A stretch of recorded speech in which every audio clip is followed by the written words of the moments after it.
Chords are whenever you hear 3 or more notes played at the same time.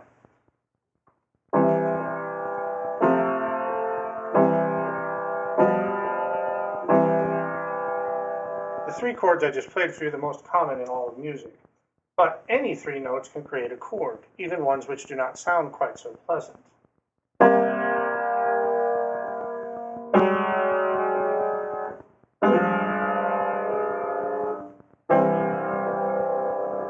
All of those things represent chords.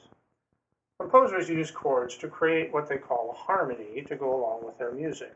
The harmony is the underlying chord structure of the music, and it creates, it's very, very strong in contributing to the emotional feel of what's going on underneath. We'll go back to this, the melody we're familiar with. So if I create chords underneath it,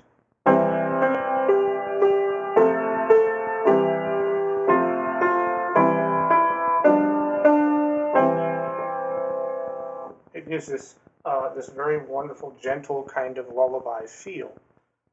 Now, I can change that slightly. We will change the scale that we're using, and you'll hear a very much different rendition of this same piece of music, coming like this.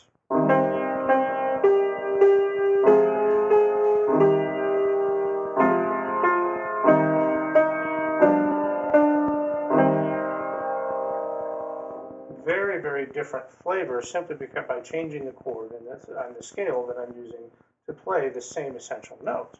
Now, composers will also use different textures. Textures has to do with how many notes are actually used. Textures is very simple. We can show you by simply doing this. This is a light or thin texture.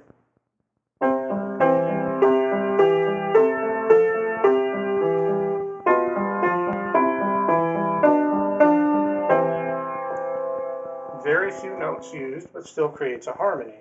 Something like this might be a much thicker texture. A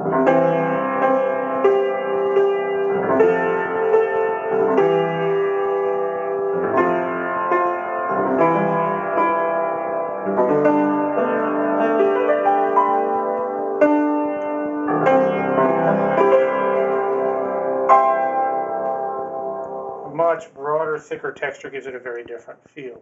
The last thing that I would mention to you is, once again, harmony has a great deal to do with tension and release. As I play through chords, you will hear that they have a very distinct sense of forward movement.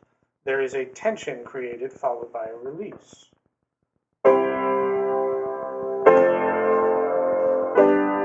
can hear that that is unfinished. It's waiting to go somewhere. Then I can take it here.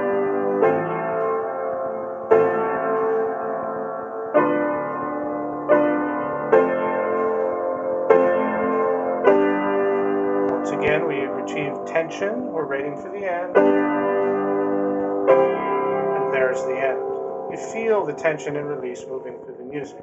Once again, these are the basic tools that composers use to create music.